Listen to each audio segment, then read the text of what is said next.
का त्याग प्रभु के प्रति बहुत अधिक है। एक बार ऐसा हुआ,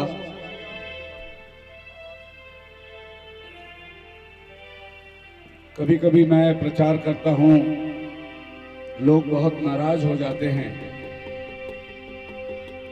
एक बार ऐसे ही एक प्रचारक प्रचार कर रहा था, बहुत लोगों को वचन से खंडित कर रहा था। तो एक आदमी आकर स्टेज में यहां वहां घूमने लगा, कभी यहां पर्दा हटा के देख रहा है, कभी वहां पर्दा हटा के देख रहा है। तो प्रचारक ने पूछा, भाई साहब क्या ढूंढ रहे हो आप? उसने बोला, आपको जिसने लाया उसको ढूंढ रहा हूं मैं। किसने आपको? हालेलुया। भाई कहते हैं कि ऑफरिंग लेके हम लोग एक गीत गाए, तो मैं समझता हूँ कि एक छोटा सा कोरस गाऊंगा जिसमें हम लोग दान अर्पण लेंगे प्रभु के नाम की महिमा के लिए। वैसे हम प्रभु को क्या दान दे सकते हैं? है कोई जो प्रभु को दान दे? नहीं दे सकते जी, जो कुछ है सब उसने दिया है हमें। हालेलुया। फिर भी इस मंडप के लिए, इस कन्वेंशन के लिए, इस खान पान के लिए जो प्रयास किया है, उसमें हमारा एक छोटा सा योगदान हो तो खुदावन आपके खत्ते को भी भरा रखेगा, आपको भी आशीष देगा। महिमा खुदा की हम मिलकर गाएंगे, महिमा खुदा की हम मिलकर गाएंगे। मैं और मेरा घराना, मैं और मेरा घराना यीशु के साथ जाएंगे।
चल के दिखाओ ना।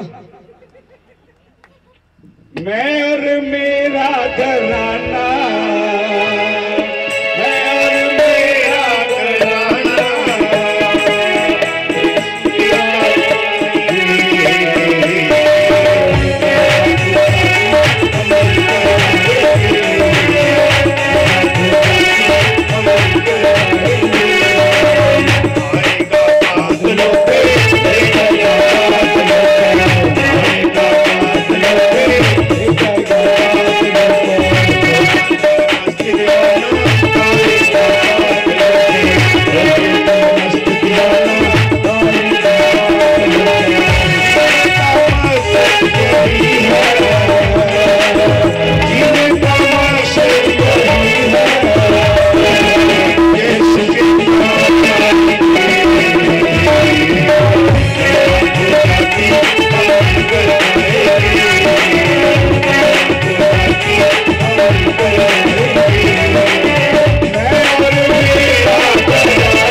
उससे मजे की बात पंजाबी लिखी मुझे दे दी, मैं पढ़ के समझ में नहीं आया। खुदा उनका नाम मुबारक हो। दुआ करेंगे दान अर्पण के लिए।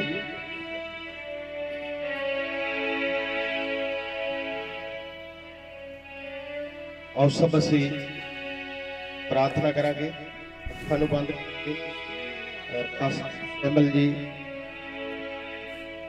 प्रार्थना करनगे।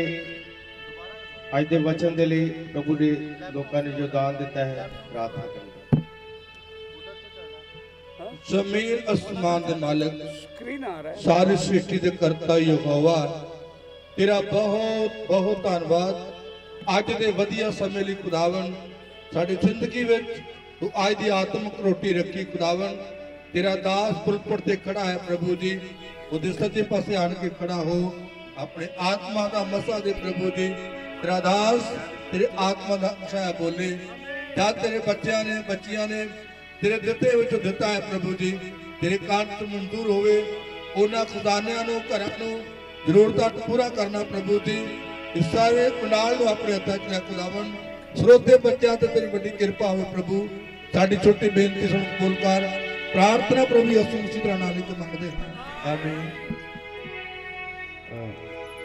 ਅਸੀਂ माइक प्रभु के सेवक के हाथ में देने वाले हैं। इस तो पहला साडे बजुर्ग पास्टर बशीर मसीह त्रीजा नगर, वो तुहानू सबना नू जैमसी दी कहंदे ने, वो आ नहीं सके। प्रभु उन्होंने प्रभु के बच्चों को बहुत वड्डी प्रभु आशीष देवे। असीं बाकी दा समा प्रभु के सेवक के हत्थां च हालेलुया। बाइबल पढ़ते हैं, नीति वचन प्रोवर्ब्स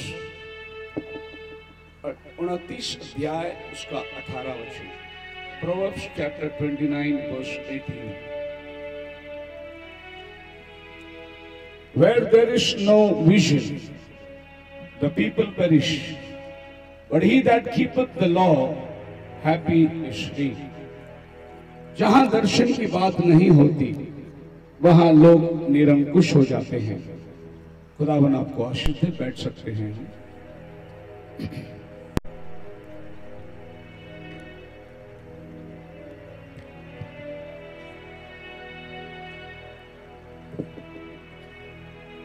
पौने 10 बज रहा है।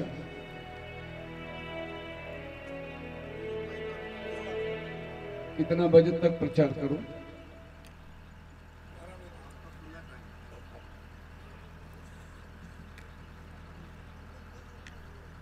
चलो एक बात कहता हूं आपको, मैं जितना ज्यादा टाइम बिताऊं चिंता मत करो, खाना है इधर, मतलब पेट भर के आप खाना खा के जा सकते हैं। खुदावन आपको आशीष दे। बाइबल कहती है जहां दर्शन नहीं होती वहां लोग निरंकुश हो जाते हैं। आपकी भाषा में क्या लिखा है? कोई स्टैंड दे दो इनको, माइक का स्टैंड दे दो। जिथे दर्शन नहीं हाँ, उथे लोग बेमहारे हो जाते हैं। क्या होते हैं? बेमाहौल हो जाते हैं। मवाली, जहां दर्शन की बात नहीं होती वहां लोग, मतलब ये है कि उनके जीवन में कोई मकसद ही नहीं होता, पर जेड़ा व्यवस्था की पालना वो करता है भटक जाते हैं। इसलिए हर एक के जीवन में मकसद होना जरूरी है, और मकसद दर्शन के द्वारा प्राप्त होती है। अगर दर्शन की बात नहीं, एक व्यक्ति है, एक बच्चा है, पढ़ाई करने वाला स्टूडेंट है, उसके पास दर्शन है कि वो पढ़ेगा, हायर कॉलेज में जाएगा, फिर वो डॉक्टर बनेगा या इंजीनियर बनेगा, ये उसकी दर्शन होती है। एक आदमी जो छोटे धंधे में पाया जाता है, उसका धंधा छोटा से होगा, 10 लोग उसके पास नौकर होंगे, उसका दर्शन होता है कि कल मेरी धंधा बढ़ जाए, मेरे पास 100 लोग काम करें और मेरी कंपनी बड़ी हो जाए, ये उसका मकसद होता है। एक छोटे घर में रहने वाले की मकसद होती है कि कल मैं मेरा घर बड़ा करूं और मेरा परिवार विस्तार से जीऊं, मेरा घर 1 का 2 कमरा बन जाऊं, ये उसकी मकसद होती है। वैसे एक पास्टर का मकसद होता है कल मेरा कलीसिया बढ़े और आत्माओं को मैं प्रभु के पास ले आऊं, इसको पास्टर का एक मकसद होता है। ये मकसद आपको दर्शन के द्वारा प्राप्त होती है, और बाइबल कहता है जहां दर्शन नहीं वहां लोग निरंकुश हो जाते हैं। आप मेरे साथ हैं? बोलो हालेलुया। मैं आपको दर्शन के द्वारा अगुवाई करके ले जाऊंगा। पहला शमूएल की किताब, उसका 28 अध्याय और उसका 6 वचन पढ़ते हैं तो बाइबल वहां कहती है, शौल एक दिन भावी कहने वाली के पास जाकर पूछता है कि कल युद्ध में जाऊं, फलिस्ती लोग आकर खड़े हैं, कल युद्ध में मेरा क्या होगा? अब भावी कहने वाली यानी जादूगरनी शौल को कहती है कि इजराइल का राजा ने मना किया है, इजराइल का राजा सारे भावी कहने वालियों को अपने देश में से निकाल दिया है। थोड़ा सा डिले कम कर देंगे। तो आप कैसे आकर मुझसे कहते हैं कि मुझे शौल को शमूएल को बुलाए, मरी हुई आत्मा को बुलाने के लिए? शौल ने अपना भेष बदलकर उसके पास गया। अब शौल का कहना क्या है देखिए, 28 के 6 में लिखा है, जिस वेले शौल ने जब शौल प्रभु से पूछा, यहोवा कोलों सलाह पूछी, हाँ, ਤਾਂ ਯहोਵਾ ਨੇ ਉਹਨੂੰ ਨਾ ਸੁਪਨਿਆਂ ਦੇ, ਨਾ ਉਰੀਮ ਦੇ ਅਤੇ ਨਾ नबियां दे राही कुछ उत्तर देता। प्रभु ने उसको उत्तर नहीं दिया। उत्तर देने के 3 तरीके होते हैं। प्रभु 3 तरीके से बात करता है। यहां लिखा है, पहले स्वप्न से, दूसरा उरीम से, तीसरा नबियों के द्वारा। ये 3 तरीके से खुदावन बात करता है, और ये तीनों भी दरवाजे शमूएल के लिए बंद हो गई। नबी के द्वारा वो बात कर नहीं सकता, क्योंकि एकमात्र नबी शमूएल वो मर चुका है। दर्शन के द्वारा बात नहीं कर सकते, क्योंकि इजराइल प्रजा प्रभु से भटक गई है। राजा खुद लालच के अंदर चला गया, परमेश्वर ने अपना हाथ को उठा दिया। उरीम और तमीम ये एक पत्थर होता है जो याजक लोग अपनी छाती पर बांधते हैं, और ये जाकर प्रभु के सम्मुख में खड़े रह के मांगते हैं, प्रभु कल राजा युद्ध में जाए या ना जाए, तो यहां से एक रोशनी चमकती है, इसका मतलब प्रभु ने कहा तुम जा सकते हो। तो प्रभु या तो उरीम तमीम से बात करता, या तो स्वप्न के द्वारा बात करता, या तो नबियों के द्वारा बात करता। अब ये तीनों भी बात शाऊल के पास नहीं है, तो वो चला गया एक जादूगरनी के पास। हमारे लोग कहां जाते हैं चंगाई पाने के लिए?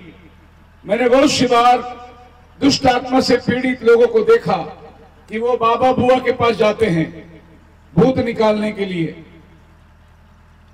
क्योंकि उनको पता है यहां नहीं हुआ तो वहां जाए, वहां नहीं हुआ तो यहां जाए। बहुत सी बार हमारे पास प्रार्थना के लिए लोग आते हैं, और दुष्ट आत्मा से पीड़ित हैं।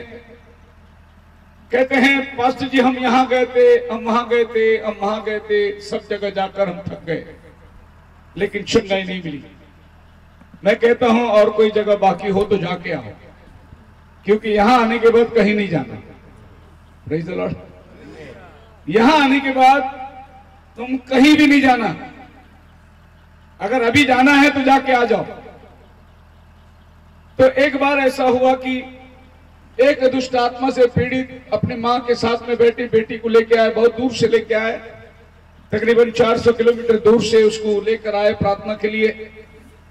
और दूसरा एक दुष्ट आत्मा भी वहां था, वो बॉम्बे के रहने वाले थे।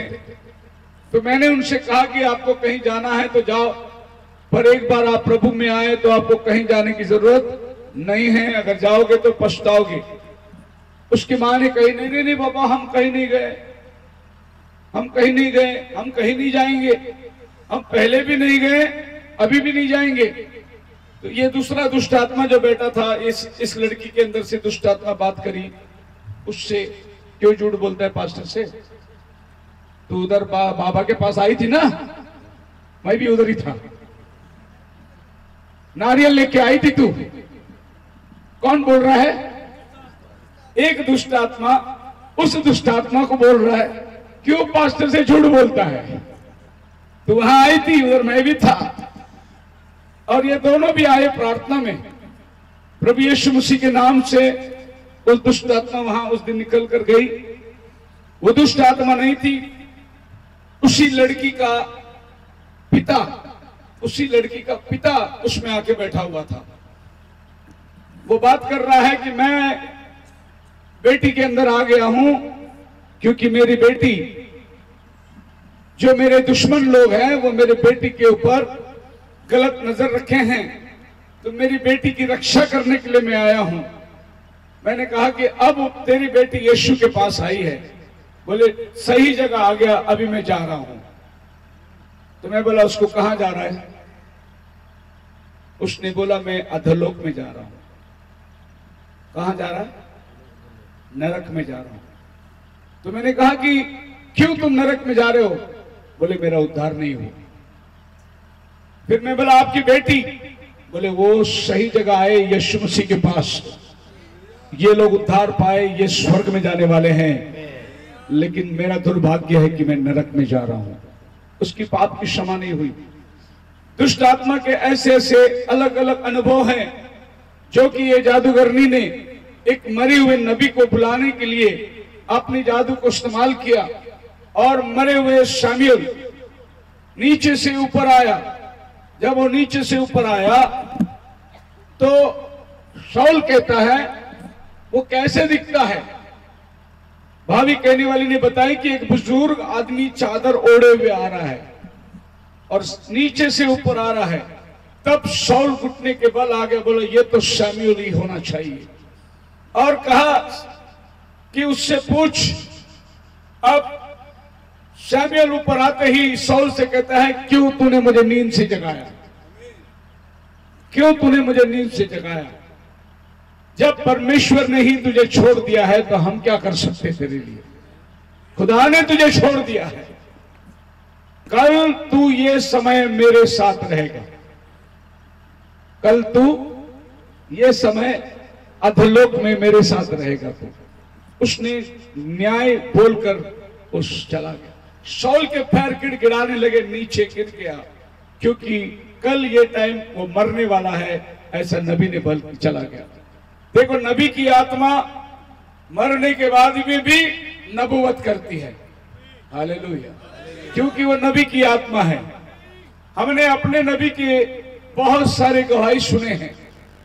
एक महान सेवक थे कन्याकुमारी में, उसने एक बार इस सच्चाई के वचन को पढ़ा, यीशु मसीह का नाम का बपतिस्मा, और इस उलझन में था क्योंकि पिता पुत्र पवित्र आत्मा है या यीशु का नाम का बपतिस्मा है।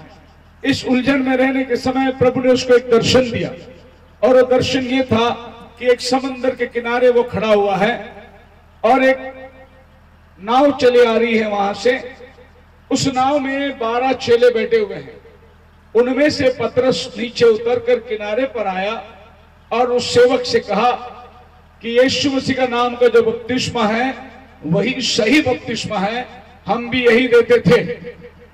और उसने उसके हाथ में एक चाबी दी, बोले ये चाबी प्रभु ने मुझे दिया है, ये चाबी मैं तुझे देता हूं। ये चाबी क्या है? यीशु का नाम का बपतिस्मा।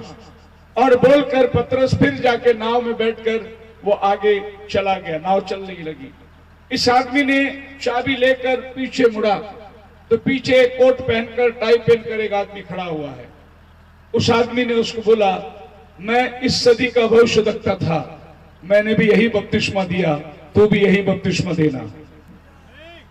अब यह आदमी को पहचानता नहीं, लेकिन जब घर आया तो किसी ने उसको नबी का तस्वीर दिया, बोला यही आदमी आकर मुझे बोला कि मैं भी यही करता था, तू भी यही करना। बोलो हालेलुया। कहने का मतलब यह है कि नबी जाने के बाद भी कहीं दर्शनों के द्वारा कहीं लोगों से उसने बात किया है, क्योंकि मरने के बाद में भी नबी नबूवत ही करता है। बोलो हालेलुया। अब यहां पर भी शमूएल की आत्मा आकर नबूवत करने लगी। बहुत से लोग इस बात को मानते नहीं, कहते हैं कि ये शमूएल की आत्मा नहीं हो सकती। अगर शमूएल की आत्मा है तो फिर वो नीचे से कैसे आई? ये बात आप जानना कि यीशु मसीह क्रूस पर मरकर अधोलोक में जाने के पहले जितने नबी मरे थे सब नीचे ही थे, क्योंकि रास्ता जो बनाया वो यीशु मसीह। वो कहता है मार्ग सत्य जीवन मैं हूं। यूहन्ना 3:13 में पढ़ के देखिए क्या लिखा है। यूहन्ना 3:13, और कोई स्वर्ग पर नहीं चढ़ा, केवल वही जो स्वर्ग से उतरा, अर्थात जो स्वर्ग में है, तो कोई स्वर्ग पर नहीं चढ़ा। स्वर्ग का रास्ता केवल एक व्यक्ति ने दिखाया, बाकी सभी महात्मा लोग कब्र में सोए हुए हैं। ये संसार में बहुत बड़े बड़े लोग आए, अभी वो कहां है? कब्र में है। लेकिन यीशु मसीह का कब्र खाली है, क्योंकि वो जहां से आया था वो रास्ता जानता है और उसी ने आपके और हमारे लिए रास्ता बताया। तो यीशु मसीह जब ऊपर उठा कब्र से तो क्या हुई? बाइबल हमें बतलाती है मत्ती 27 अध्याय उसका 51 वचन में, जब प्रभु ने सलीब पर कहा पूरा हुआ, तो कब्रें खुल गई। पवित्र लोग जो मसीह में सोते वो जी उठ गए। बोलो हालेलुया। और वो शहर में आके लोगों को दिखाई दिया। तो प्रभु यीशु मसीह कब्र से जब बाहर आया तो क्या किया उसने? एक गेहूं का बीज जमीन में जाती है, जब वो पौधा बन के आती है तो अनेक बीज को ऊपर लाती है। वैसा प्रभु यीशु मसीह एक बीज था, जमीन में गया, जितने बीज जमीन में थे अधोलोक में सभी संतों को अपने साथ ऊपर लेकर आया। बोलो हालेलुया। और वे कब्रें में लिखा मिला आपको, मत्ती 27 अध्याय का 51 वचन पढ़िए जी। दो हो गया हाँ जी। कब्रा खुल गईया, सोते हुए संत सब उठ कर आ गए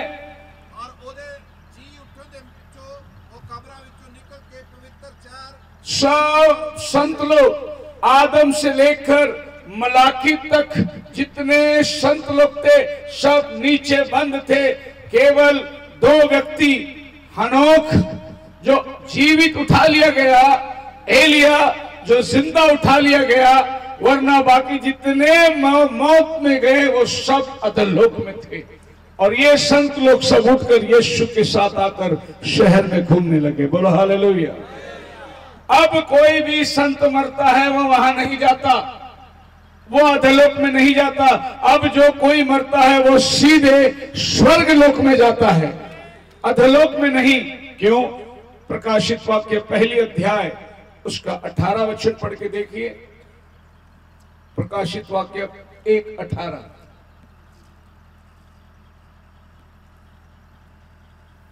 देख मैं मर गया था, हाँ अभी मैं युगा जीवित है। Praise the Lord. क्या बोलता है? मौत की और अधोलोक की चाबी मेरे पास है। इसके लिए अभी जो मरता है वो नीचे नहीं जाता, क्योंकि चाबी यीशु लेके गया। पहले ये चाबी किसके पास थी?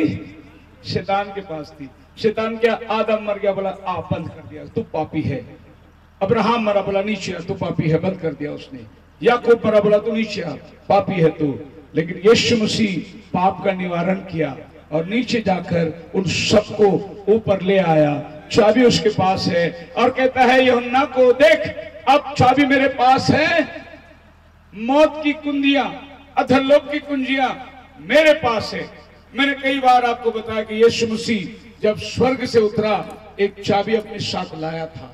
मत्ती की किताब 16 अध्याय उसका 18-19 वचन देखिए। मत्ती रचित सुसमाचार 16 अध्याय।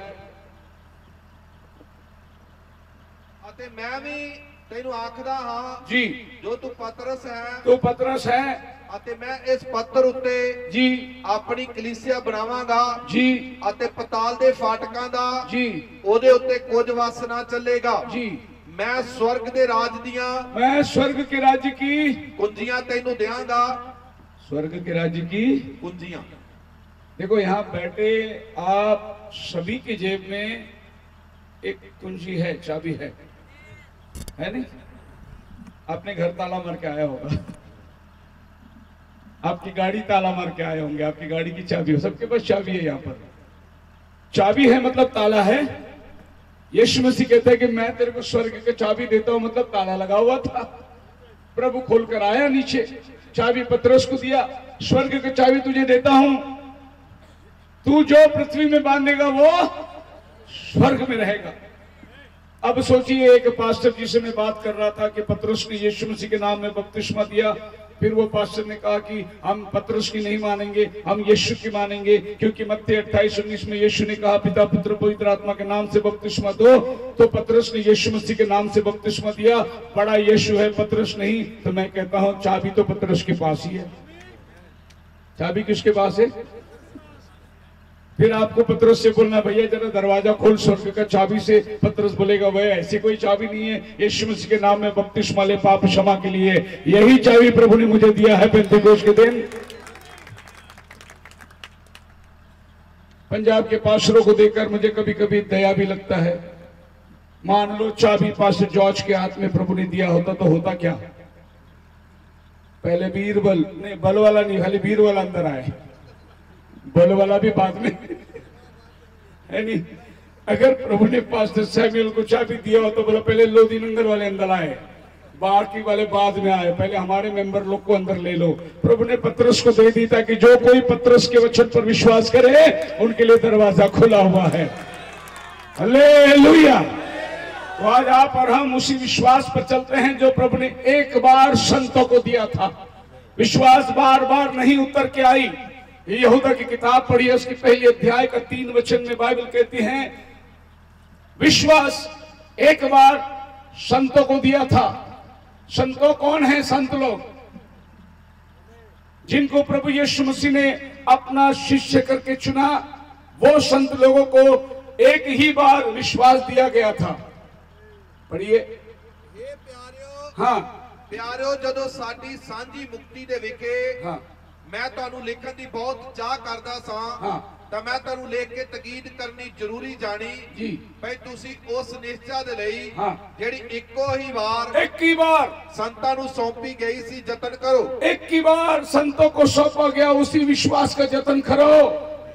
बार बार विश्वास सौंपा नहीं गया, बार बार नया प्रकाशन नहीं आया, एक ही बार प्रकाशन आया, एक ही विश्वास आई, एक ही बार दिया गया था, वो भी संतों को दिया गया था। प्रभु ने वो विश्वास मेथडिस्ट को नहीं दिया था, पेंटिकोस्टल को नहीं दिया था, वो संतों को दिया हुआ विश्वास है। बोलो हालेलुया। अब संतों को दिया हुआ विश्वास, अब आप ये जान ले कि विश्वास कितना है। इफिसियों की किताब 4 अध्याय का 5 वचन में क्या लिखा है? विश्वास कितना है?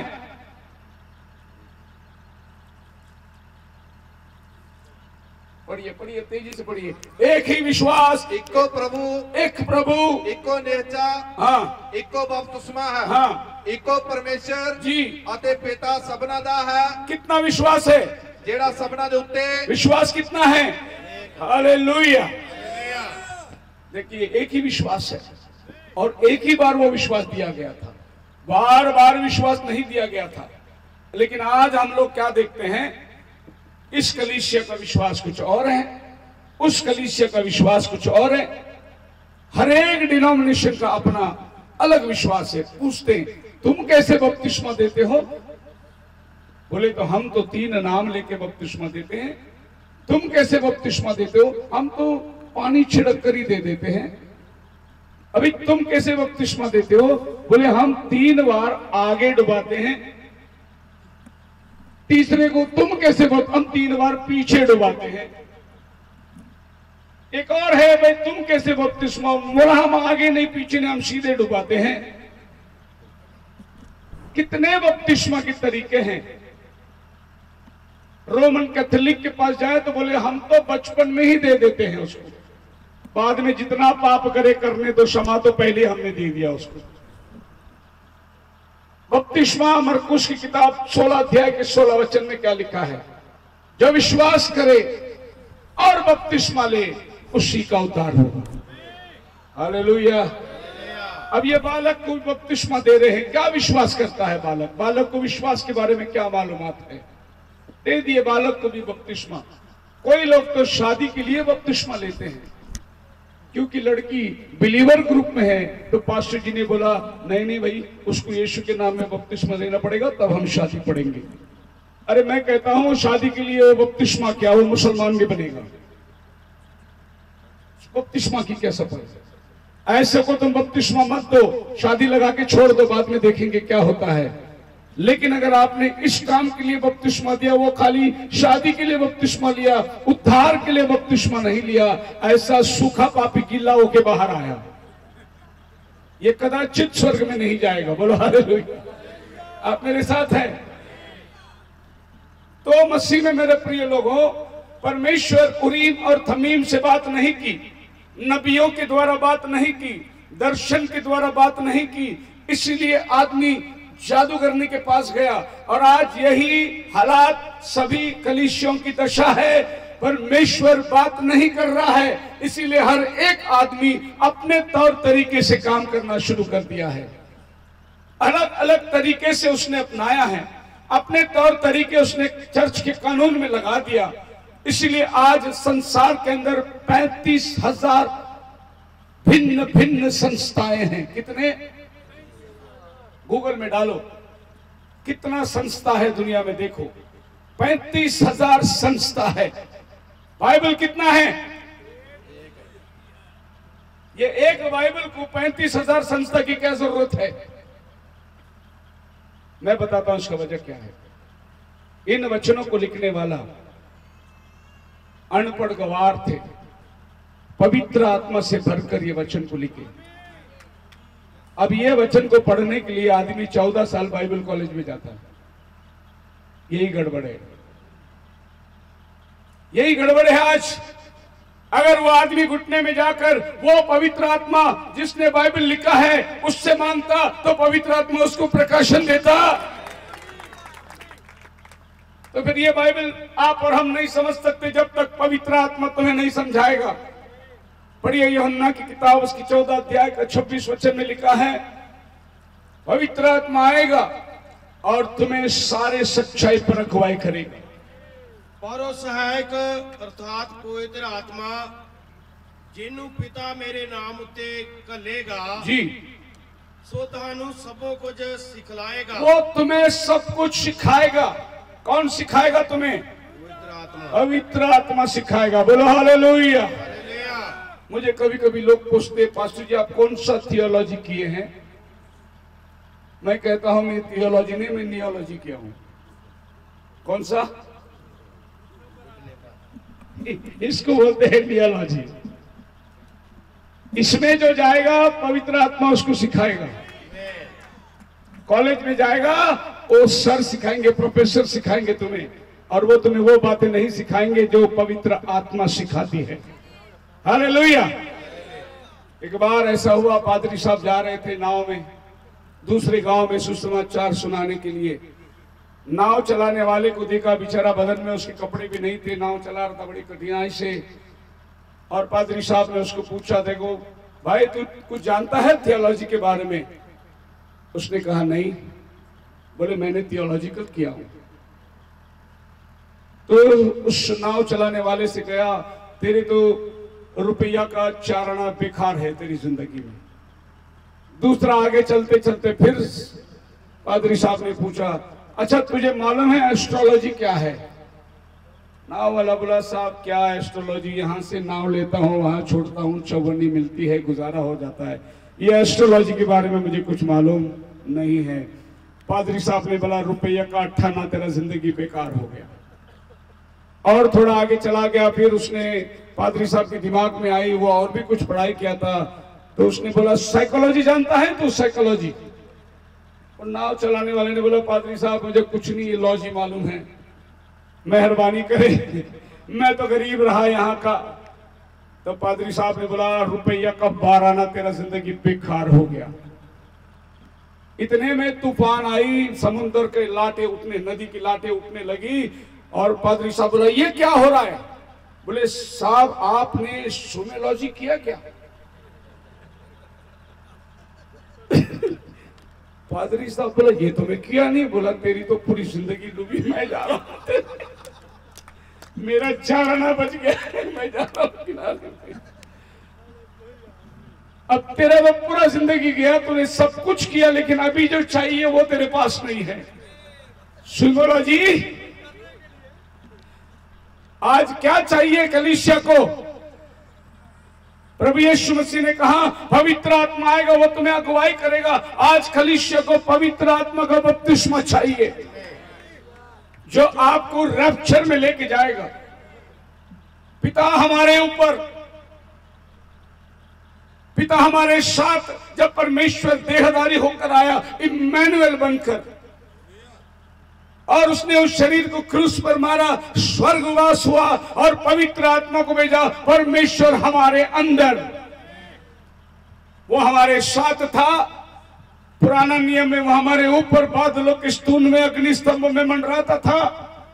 एक दिन देह लेकर नीचे आया, इम्मानुएल कहलाया, और आज वही परमेश्वर पवित्र आत्मा के रूप में हमारे अंदर आ गया। हालेलुया। वही तुम्हें अगुवाई करके ले चल सकता है। आप मेरे साथ हैं? सो हम आगे जाएंगे, बाइबल क्या कहती है। The significance of the 7 visions. मैं आज बात करने जा रहा हूं। इन अंतिम दिनों में प्रभु ने नबी के द्वारा 7 दर्शन की बात करी, और ये 7 दर्शन की बात मैं आपके सामने खोल के रखना चाहता हूं। आपने ये मैसेज सुने होंगे, आपके पास से लोगों ने 7 दर्शन के बारे में बताए होंगे, लेकिन मैं चित्र सहित आपको ये बताना चाहता हूं कि खुदावन ने कलीसिया के 7 कालों में अपने अपने दूतों को भेजकर हर समय में उनको चिताया। जिसका पहला दूत था पौलुस, जो पहला मंडली का स्थापन करता था। यरूशलेम के बाहर सुसमाचार लेके जाने ने पौलुस को प्रभु ने इस्तेमाल किया। पौल बहुत पढ़ा लिखा आदमी था, पतरस अनपढ़ आदमी था, मछुआ था। पतरस को प्रभु ने यहूदियों के पास रखा और पौलुस को प्रभु ने अन्य जातियों के पास लेकर गया, क्योंकि अन्य जाति जो ईश्वर की खोज में थे, अन्य जाति काट, मूरत और पत्थर को मानने वाले थे, उन्हें परमेश्वर का ज्ञान देने के लिए पौलुस को प्रभु ने वहां भेजा। पतरस को प्रभु ने उन ज्ञानवानों के पास रखा जो पंडित लोग थे, वो ऑलरेडी वचन को जानते थे, उनको सिखाने की जरूरत नहीं थी, इसलिए अनपढ़ को यहां रखा, पढ़े लिखे को हमारे पास भेज दिया। हालेलुया। क्योंकि अलग अलग शास्त्र थे, अलग अलग शास्त्र में से निकाल कर पढ़ाने के लिए जो पौलुस ने पढ़ा हुआ था।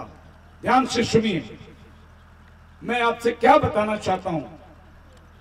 मैसेज को मानना नहीं मानना वो आपके ऊपर है, बताना वो मेरा काम है।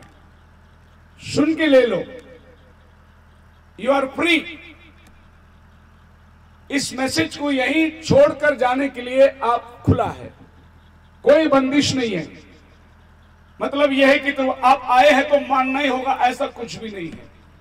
आप सुनिए, आपको समझ में आए तो आमीन बोलिए, नहीं है तो छोड़ दीजिए। नबी ने कहा मुझे चिकन बहुत पसंद है, लेकिन जब मैं चबाता हूं तो हड्डी के आसपास चिकन पूरा खा के हड्डी बाहर रख देता हूं। हड्डी नहीं खा सकता मैं, मांस खा जाता हूं।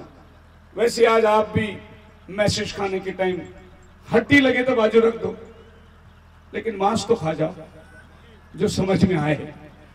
सो नबी का पहला मिनिस्ट्री था हीलिंग एंड मिरेकल्स। पहला मिनिस्ट्री, फर्स्ट पुल। 3 पुल्स है बाइबल के अंदर, 3 खिंचाव है। पहला खिंचाव क्या था? चिन्ह चमत्कार। चिन्ह चमत्कार यानी नबी के जीवन में जो चिन्ह चमत्कार हुई, तकरीबन 5 मुर्दे जिंदे हुए, कैंसर और बाकी की जो बीमारियां हैं, और अंधे लंगड़े लूड़े, ये सब बैसाखी छोड़ के चले जाते थे। भीड़ 5 लाख की लोग आते थे। आज से 50 साल पहले अमेरिका शहर के अंदर 5 लाख लोग इकट्ठे होते थे नबी का संदेश सुनने, सारे चिन्ह चमत्कार के लिए। एक बार नबी अफ्रीका डरबन में थे, तो अफ्रीका डरबन की सारी हॉस्पिटल खाली हो गई। सारे लोग कन्वेंशन के मैदान में पड़े हुए थे, पूरी हॉस्पिटल खाली हो गई। पता चला कि कोई खुदा का बंदा यहां आया है चिन्ह चमत्कार के लिए। और आप जानते हैं, मीटिंग के बाद जब वो बैसाखी और व्हील चेयर उठाए, 8 कंटेनर भर के व्हील चेयर उठाए, इतना अद्भुत काम हुआ। यह था नबी का पहला खिंचाव, फर्स्ट पुल। लोगों को चिन्ह चमत्कार के द्वारा आकर्षित किया। देखिए, चिन्ह चमत्कार केवल वो कीड़ा है जो गल में लगाकर मच्छी पकड़ने को डालते हैं ताकि मच्छी आकर्षित हो। एक बार मच्छी नजदीक आए, वो गल में फंस जाती है। चिन्ह चमत्कार इससे बढ़कर कुछ भी नहीं है। सो नबी ने पहले चिन्ह चमत्कार इस्तेमाल किया, जिसको कहते हैं वो पहला मिनिस्ट्री था। लोगों ने उसको फुल गॉस्पल, ऐसी एक संस्था थी, ये सारे बिजनेसमैन लोग थे। इन्होंने नबी को जाकर बहुत दूर दूर तक उसके मीटिंग की सारी खर्चे, उसकी सारी इंतजाम करते थे। बड़े बड़े तंबू लगाकर फुल गॉस्पल मेंस वॉइस करके एक संस्था थी, जिन्होंने नबी को लेकर पूरा दुनिया में वो लोग ने घुमाया। सिर्फ चिन्ह चमत्कार हो रही थी। फिर एक समय आया, नबी का मिनिस्ट्री चेंज हो गया और दूसरे पुल में आ गया, जहां नबी को दर्शन और भविष्यवाणी शुरुआत हो गई। अभी चिन्ह चमत्कार नबी ने बंद कर दिया। अभी दर्शन की बातें और भविष्यवाणी की बातें उसके जीवन में होने लगी। यह था नबी की सेवकाई की दूसरी खिंचाव, दूसरा पुल। सो पहला पुल छोड़कर प्रभु ने अभी उसको दूसरे पुल में लाया। जब नबी ने चिन्ह चमत्कार बंद करके नबूवत करने लगा, तो ये जो बिजनेसमैन लोग जो नबी की मीटिंग लगाते थे, वो नबी को दूर होके छोड़ दिए। उन्होंने बोले कि अभी कोई फायदा नहीं, क्योंकि लोग तो खाली चिन्ह चमत्कार के लिए आते हैं, भविष्यवाणी सुनने के लिए कौन आता है। और लोगों का मन की बातें नबी बताना शुरू कर दिया। अब लोग सामने खड़े रहने के लिए तैयार नहीं थे। ये था नबी का दूसरा खिंचाव, सेकंड मिनिस्ट्री। इस टाइम पे जो लोग नबी को छोड़ के चले गए, वो लोग नबी की बदनाम करने लगे कि अब प्रभु ने उसको छोड़ दिया है, अभी उसके साथ प्रभु है नहीं, अभी चिन्ह चमत्कार नहीं हो रही है। इसीलिए वो लोग नबी के बारे में गलत गलत बातें करने लगे। लेकिन नबी जानता था प्रभु ने उसकी सेवकाई को बदल दी। आप अच्छी तरीके से बाइबल पढ़ के देखना, यूहन्ना 6वें अध्याय तक यीशु मसीह ने चिन्ह चमत्कार किया। 6वें अध्याय तक, 6वें अध्याय में यीशु मसीह कहता है, अब मैं स्वर्ग से उतरा हुआ मन्ना हूं, जो कोई मुझे खाएगा वो मरेगा तो भी जिएगा। तो देखिए यूहन्ना 6वें अध्याय 66 वचन में लोगों ने बोले ये संदेश कठिन है, हम नहीं सुन सकते। वो यीशु को छोड़ के चले गए। देखिए ये लोग कहां आते हैं, यूहन्ना 6 अध्याय इस गल तो उसका 66 वचन। इस गल तो ਉਹਦੇ ਚੇਲਿਆਂ ਵਿੱਚੋਂ ਬਹੁਤੇ ਪਛਾਣ ਨੂੰ ਫਿਰ ਗਏ ਅਤੇ ਮੁੜ ਉਹਦੇ ਨਾਲ ਨਾ ਚੱਲੇ। उसके आगे वो यीशु के साथ नहीं चले। यूहन्ना 6वें अध्याय में यीशु मसीह ने चिन्ह चमत्कार बंद कर दिया। अब वो लोग उसके साथ नहीं चले। जो चिन्ह चमत्कार के लिए आए थे वो सब यीशु को छोड़कर दूर हो गए। बोलो हालेलुया। इसके आगे यीशु ने कोई चमत्कार नहीं किया। इसके आगे यीशु मसीह लोगों के मन की बातें बताने लगा, भविष्यवाणी की बातें होने लगी और ये बात लोगों को पसंद नहीं है। इसीलिए चिन्ह चमत्कार की सभाएं रखे तो 1,00,000, 2,00,000, 4,00,000 लोग आ जाएंगे, लेकिन वचन की सभा रखे 200-400 लोग आएंगे खाली। मांस और रोटी के लिए बड़ी भीड़ रहेगी। तो नबी का सेवकाई ऐसा ही हो गया। जब वो दूसरे टप्पे में आया, लोग उसको छोड़कर चले गए और नबी की सेवा तीसरी टप्पे में आती है। और तीसरी टप्पे में जब वो आई तो उसने 7 मोहरों का प्रकाशन 63 के अंदर 7 सील्स रेवलेशन, भेद की बातें, ट्रम्पेट की बातें, वायल्स की बातें वो लोगों के सामने प्रकट करने लगा। अभी तो लोगों को और भी कठिन होने लगी। जैसा वहां पर यूहन्ना 6:66 में लोगों ने बोला कैसे नागवार बातें हैं, हम नहीं सहन कर सकते, ऐसे नबी के साथ भी लोग बोले अभी हम नहीं सुन सकते। ये कुछ अपने आप को बना रहा है। वो कुछ अपने आप को बना नहीं रहा था, उसकी मिनिस्ट्री बदल रही थी। बोलो हालेलुया। जब नबी पुलपिट में खड़ा थे, प्रचार किया था, उस समय वो बैप्टिस्ट का पास्टर था। फिर प्रभु ने उसको पुलपिट से हटाया और पूरी दुनिया उसको घुमाया। तब वो एक सुसमाचारिक बन गया और वही नबी को प्रभु ने बोला अभी बस कर सुसमाचार का काम, और वापस उसको पुलपिट में लाया। तभी तो वो नबी बन गया। बोलो हालेलुया। नबी तो मां के गर्भ से चुना है, लेकिन सेवकाई का बदलना ये परमेश्वर की ओर से होता है। सो उसके जीवन के अंदर जब तीसरी खिंचाव आई तो प्रकाशित वाक्य 10 अध्याय का 7 वचन अब उसके जीवन में प्रभु पूरा करने जा रहा है। क्या है? प्रभु बादल ओढ़कर आसमान पर आ गया, 1 पांव जमीन में, 1 पांव समुंदर में। इसका मतलब ये नहीं कि प्रभु जमीन में और समुंदर में पांव रखा। इसका मतलब ये है समुंदर का भी अधिकार, जमीन का भी अधिकार मेरे पास है। हालेलुया। जैसे मत्ती 28 में यीशु ने कहा आसमान और जमीन का सारा अधिकार अब मुझे दिया गया है, उसी तरीके से 10वां अध्याय के अंदर प्रभु आकर बादल में खड़ा हुआ। ये नबी का तीसरा खिंचाव था। इस तीसरे खिंचाव के बाद इस तस्वीर को जब नबी देख रहा था, ये तस्वीर देखिए, जमीन इधर है, बादल ऊपर है। ये तस्वीर को अगर आप सीधे देखोगे तो आपको समझ में नहीं आएगा। ये तस्वीर एक्चुअली ऐसा आया था जैसे आप इस तस्वीर में देख रहे हैं। नीचे जमीन है, ऊपर बादल है, लेकिन ये तिरछा आया हुआ है। और जब इस तस्वीर को नबी देख रहा था तो प्रभु की वाणी उसके पास आई, इस तस्वीर को तो मोड़ कर देख। और जब उसने तस्वीर को मोड़ा, उसमें कुछ चेहरा दिखाई दे रही थी उसे। मुझे लगता है कि आपको भी चेहरा दिखाई देता होगा। और ये चेहरा को नबी ने उस चेहरे के साथ में मिलाया जो चेहरा हॉफमैन ने बनाया था। यीशु मसीह 33 साल में कैसे दिखता था ये चेहरा। अब आप बहुत से घरों में जाएं, यीशु मसीह की तस्वीर है, बाल बनाया हुआ, भांग निकाला हुआ, दाढ़ी सेटिंग की हुई अच्छी तरीके से, यानी एकदम गोरा गोरा प्रभु का चेहरा बताए, नीला नीला आंखें बताए हैं। वो सारे तस्वीर झूठे हैं। यीशु मसीह एक रगड़ आदमी था, मेहनती, परिश्रम करने वाला, मीलों मील पैरों से चलने वाला। जब वो शिमोन के घर में आया, बोला तू मुझे पैर धोने के लिए पानी नहीं दिया, ऐसा मैला पैर लेके चलने वाला था यीशु। हालेलुया। वो क्रूस की कथा को आप सुनोगे, वो क्रूस जो वो उठा के चला, वो आप और हम उठा नहीं सकते। वो एक रगड़ आदमी था। और नबी ने बोला कि ये तस्वीर और कोई नहीं, प्रभु बादलों पर उसके साथ में बात किया है। और ये तस्वीर जब बादलों पर आई तब नबी ने कहा कि प्रकाशित वाक्य 10 अध्याय पूरा हो चुका है। बोलो हालेलुया।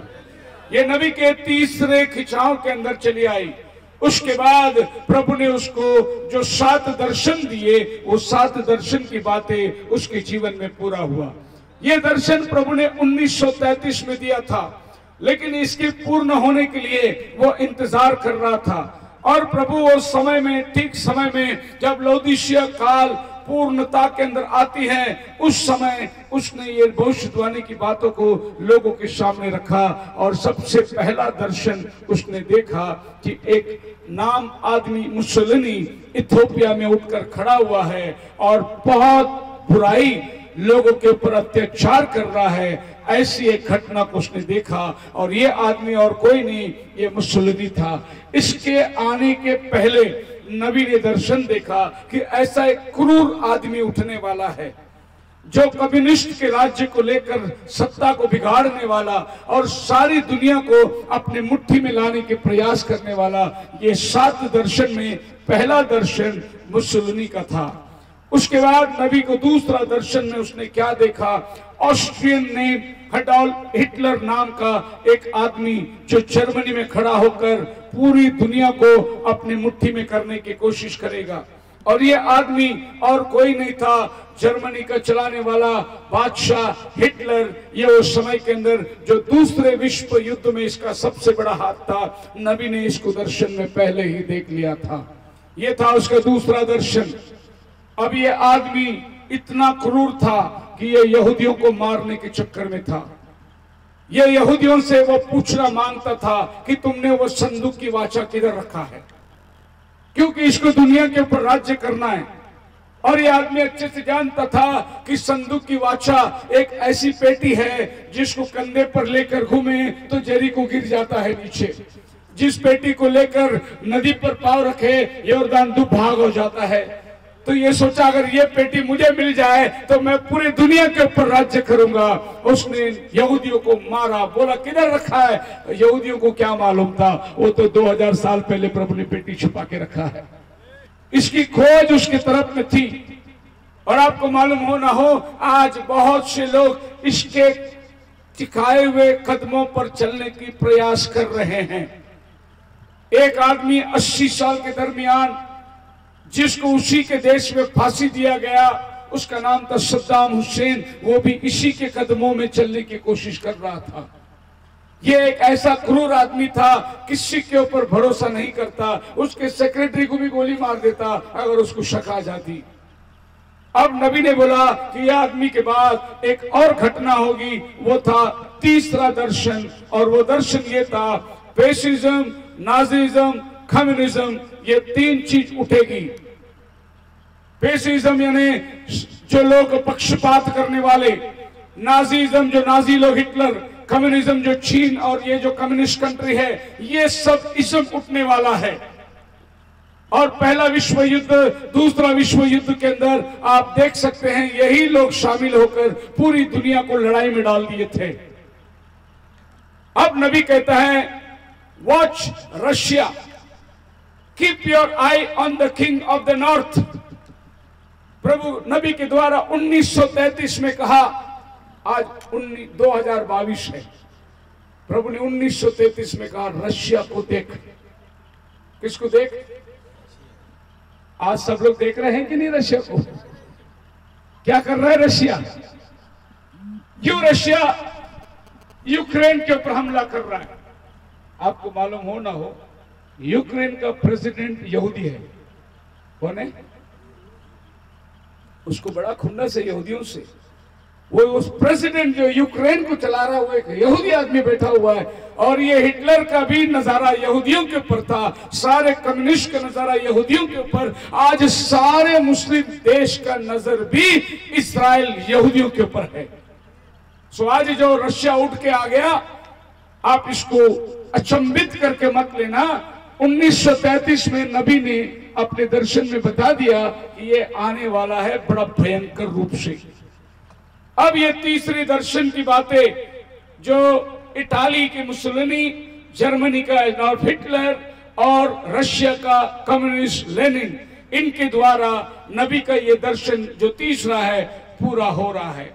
अब अमेरिका जो है इनके तरफ झुक रहा है। अमेरिका की ताकत अब चली गई है। सो अमेरिका को दबाने के लिए ये सारे देश एकत्रित आएंगे। और याद रखना, आपके बाइबल में प्रकाशित 18 अध्याय, हे बड़ा बाबुल तू कैसे गिर पड़ा, जो दुनिया के साथ व्यापार कर रहा था, ये वो अमेरिका देश है जो कितने टाइम में नाश होगा वो भी लिखा है वहां। 1 घंटे में तू राख बन जाएगा। कितने 1 घंटे में अमेरिका धूल से मिल जाएगा।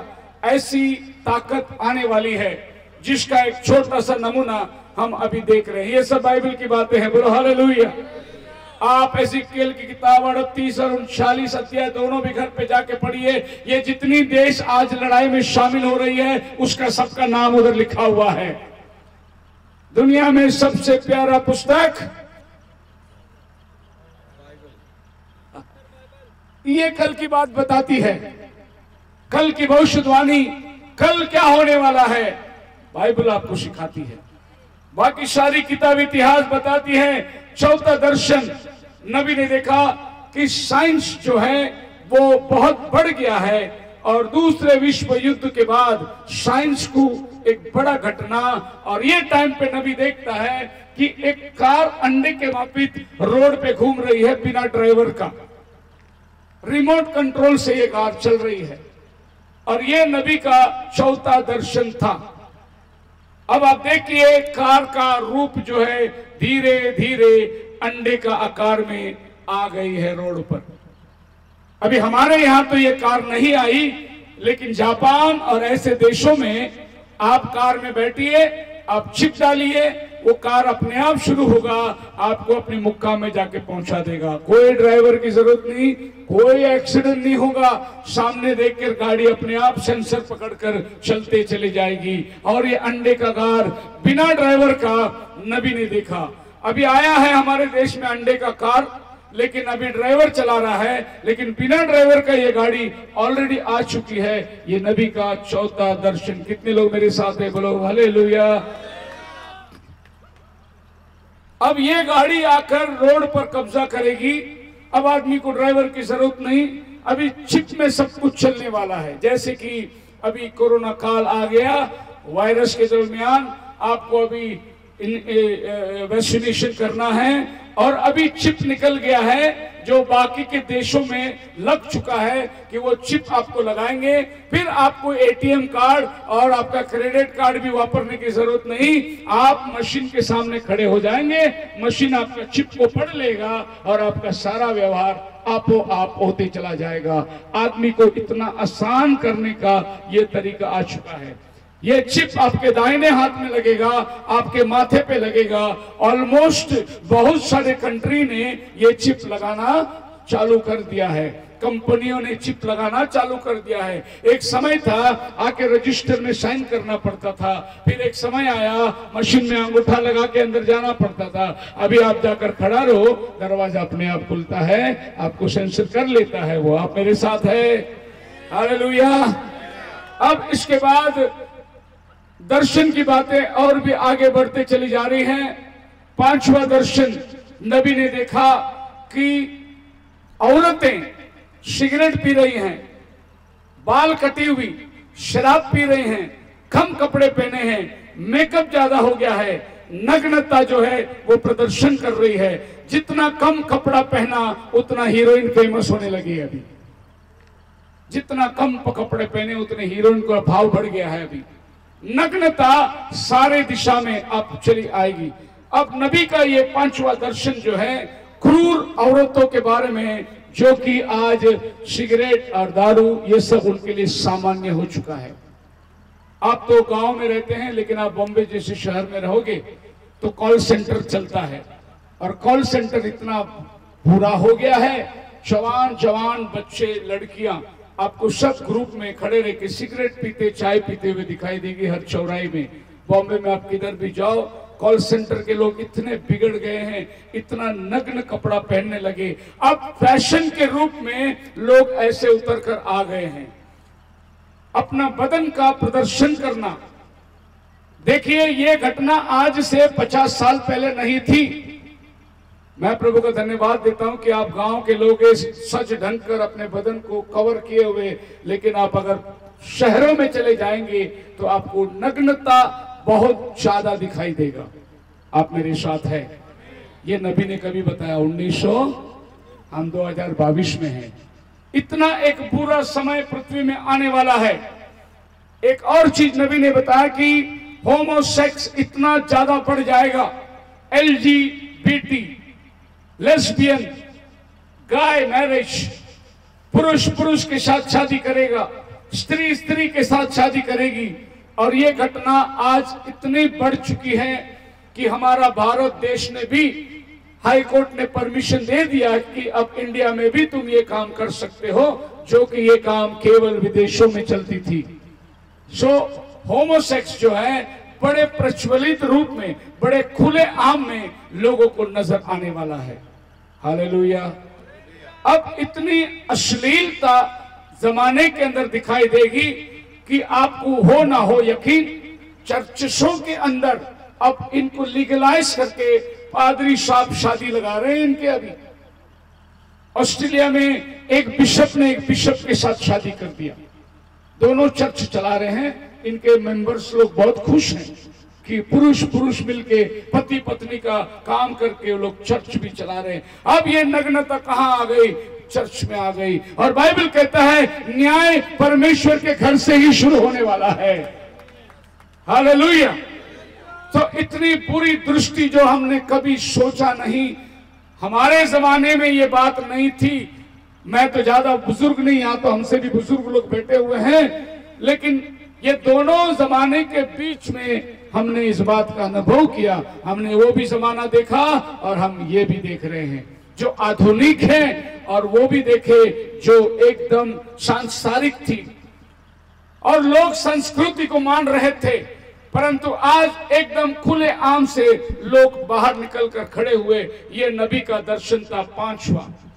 6वां दर्शन नबी बता रहा है कि सदोम के जैसे दिन लोगों के पास आ गए।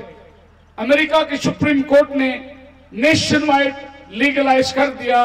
व्हाइट हाउस से डिक्लेयर हो गया कि हम ये समलिंग शादी कर सकते हैं, जबकि वही अमेरिका के अंदर 10 आज्ञा का पालन करते थे।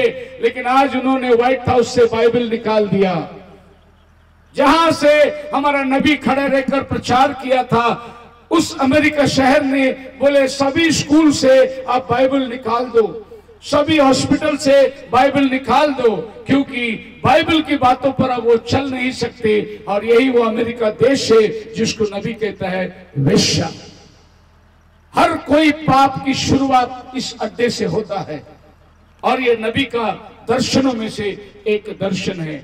आखिर 6वें दर्शन के बाद में अमेरिका के अंदर बहुत अद्भुत काम, ऐसे ऐसे घटनाएं जो चल रही है। उस दर्शन में उसने देखा एक औरत आकर संसार के ऊपर राज्य करने वाली है, और ये औरत बहुत क्रूर औरत है।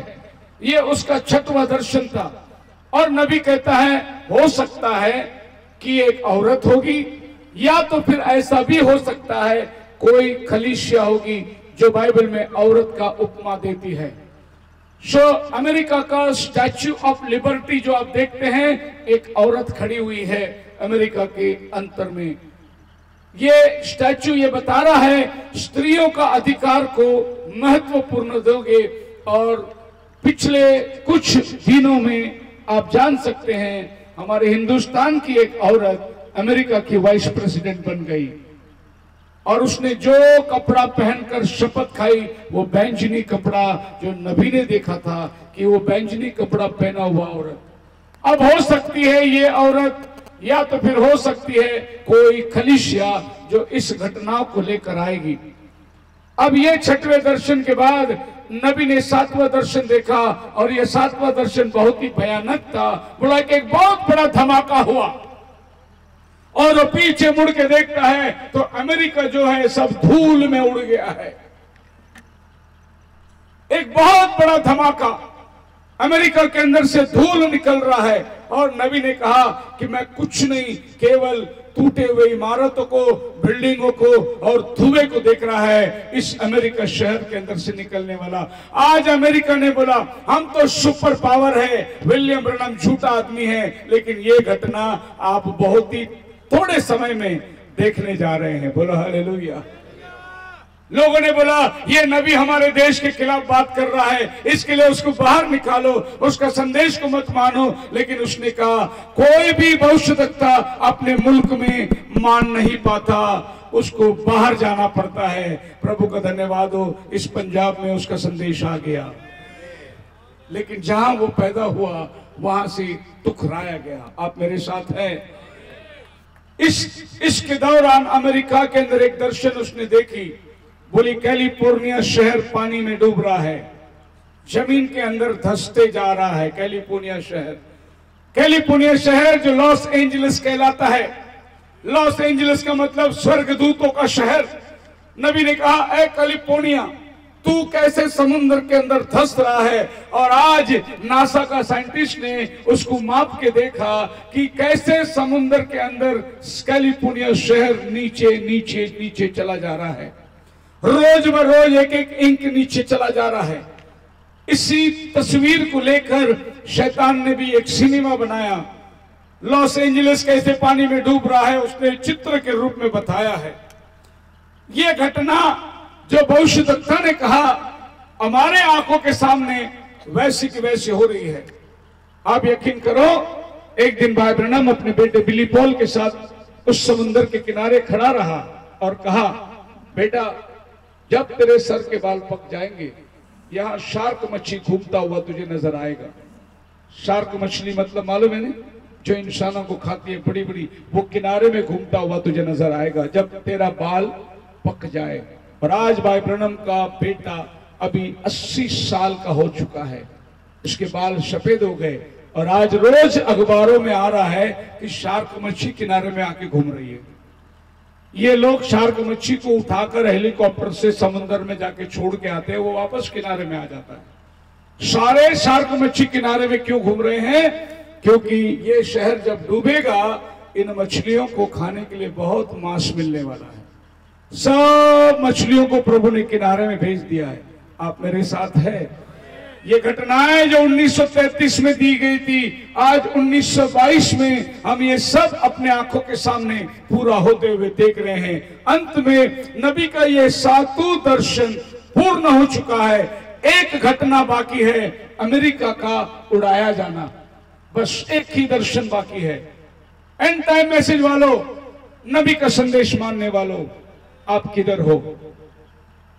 एक ही चीज बाकी है, आप किधर हो? और आज ये रूस जो रशिया आया है, इसको अमेरिका विरोध होकर खड़ा हो गया। एक ही रात में उसने अमेरिका का, दुनिया का जो उसके खिलाफ में है, सबके पैसे बैंक से उड़ा दिया। उसने अमेरिका को उसने पैसे से खाली कर दिया। अब उसको धमकी दे रहे हैं तो आगे जाएगा तो हम हमला करेंगे। और कल के दिन अमेरिका ने पहला हमला किया है। इससे बड़ा हमला अब होने वाला है।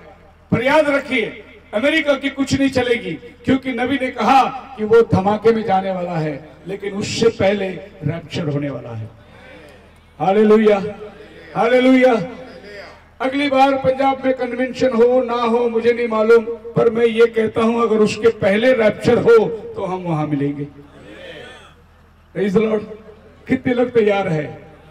जी, समय निकट आ चुका है, वक्त समाप्त हो गया है, हम बिल्कुल किनारे में आ गए हैं। अब हमारे पास टाइम नहीं है। मैं तो ये कहता हूं, इसको उसको देखने के बजाय अपने आप को देखना शुरू करो। वो कैसा है, ये कैसा है बोलने के बजाय मैं कैसा हूं जांचना शुरू करो। कोई किसी की मदद नहीं करेगा, आप खुद आपका उद्धार का कारण बनेंगे। आप खुद आपका प्राण बचाने का जिम्मेदार होगा। कोई पादरी साहब आपको नहीं बचाएगा, कोई चर्च आपको नहीं बचाएगा। आपको बचना है, ये संदेश आपको अपनाना होगा। ये संदेश आपको आने वाली आपद से बचाकर प्रभु के राज्य में लेके जाएगा।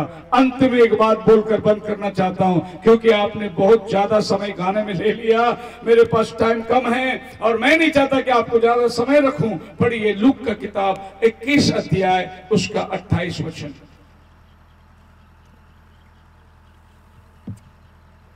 लूक 21:28।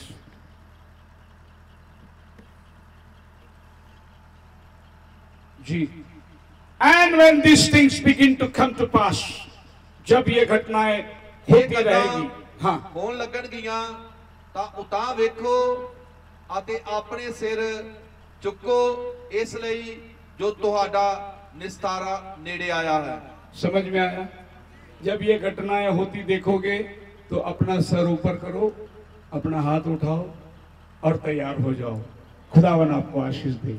आइए खड़े हो जाएंगे, अपने हाथ को उठाएंगे और अपना सर को प्रभु की तरफ, क्योंकि तुम्हारा छुटकारा निकट है। बोलो हालेलुया। छुटकारा क्या है मालूम है? हमारा उद्धार हो गया है लेकिन छुटकारा नहीं हुआ। हम छुटकारे के इंतजार कर रहे हैं।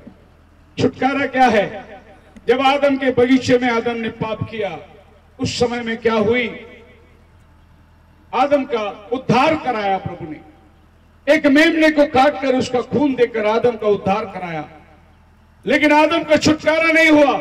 जब शेर सामने आया, आदम डर गया, छिप गया, उसको छुटकारा नहीं हुआ। छुटकारा क्या है? इस शरीर से जब हम निकलकर हमारा दैवी के शरीर को पहनेंगे, वो दिन हमारा छुटकारे का दिन है। आपको पवित्र आत्मा की छाप लगी। बाइबल कहता है एफिसियों की किताब 4 अध्याय उसका 30 वचन के अंदर, पवित्र आत्मा का छाप तुम्हें लगी है छुटकारे के दिन के लिए। ये पवित्र आत्मा आपको उस दिन तक लेके चलेगा जिस दिन तक आपका छुटकारा होगा। हालेलुया। पवित्र आत्मा हमारे साथ है लेकिन हमारा छुटकारा नहीं। हम अभी भी इस मरणहार शरीर में हैं। ये शरीर अभी भी बीमार होता है, ये शरीर में अभी भी बुखार आता है, अभी भी पेट दर्द, अभी भी सर दर्द, क्योंकि छुटकारा नहीं मिला हमें। इस मरणहार शरीर से जब हम निकलते हैं तब हमें छुटकारा मिलेगा। और उस शरीर के अंदर ना आंसू है, ना बीमारी है, ना मरण है, हमेशा की जिंदगी है। आप छुटकारा पाकर आपके दैवी के शरीर को पहनने वाले हैं। यीशु ने कहा, ये सब भविष्यवाणी जब पूरे होते हुए देखो, अपना हाथ को ऊपर उठाओ स्वर्ग की तरफ और प्रभु के सामने अपने को दीन और नम्र बनाओ। आइए हम लोग प्रार्थना के अंदर जाएंगे। आओ पश्चाताप करो, आओ पश्चाताप करो। यीशु आने का देखो समय हुआ, यीशु आने का देखो समय हुआ। आओ पश्चाताप करो, आओ पश्चाताप करो। अपने पापों को मान के यीशु का स्वीकार करो।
बंद रख के 2 शब्द अगर हम अपने होठों से कह दें, हे प्रभु तो हमें क्षमा करें, हमारे जीवन की हर कमी घटियों को प्रभु तू अपने लहू से धोकर शुद्ध कर।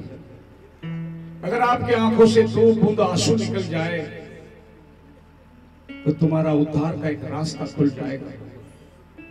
समय बहुत कम है, भविष्यवाणियां पूरी हो रही जा रही है, हमारे आंखों के सामने सब दिखाई दे रहा है। यीशु ने कहा जब ये घटनाएं होगी अपने सर ऊंचा करो, तुम्हारा उद्धार निकट है। अगर आज कोई व्यक्ति है जो प्रभु को अपना जीवन देना चाहता है, ऐसा कोई सबब यहां पर है जो चाहता है कि मैं उनके लिए प्रार्थना करूं, वो अपने दाहिने हाथ को उठाए।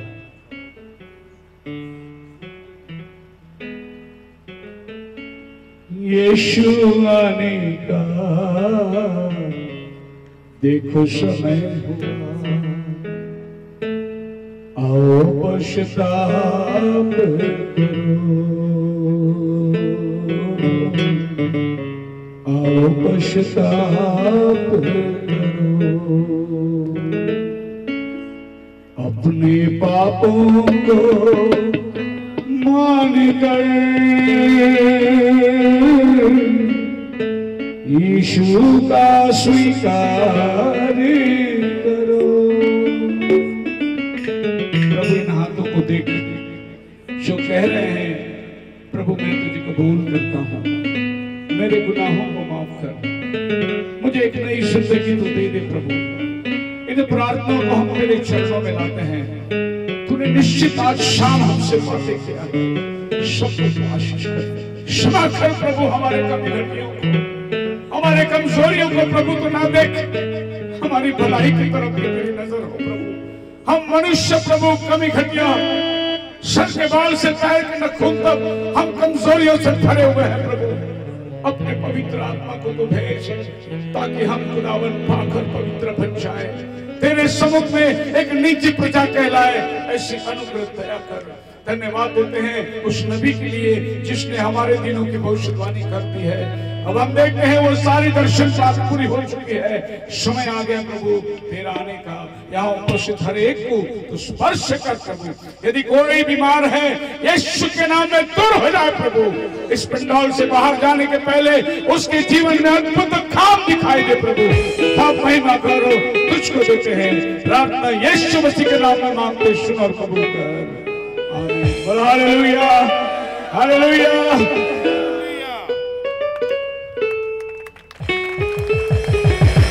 प्रभु का बहुत बहुत धन्यवाद। पाबंद रखांगे सिरां नूं परमेश्वर दी हज़ूरी विच टिकाई रखांगे। कोई सारे अपने हाथां नूं उपर उठा के प्रभु दे सेवक दे लई अज दे संदेश के लिए सारे अपने हाथ उपर उठा के प्रार्थना करांगे। प्यारे प्रभु यीशु मसीह तेरा धन्यवाद करदे हां, तो अपने सेवक दे द्वारा अपना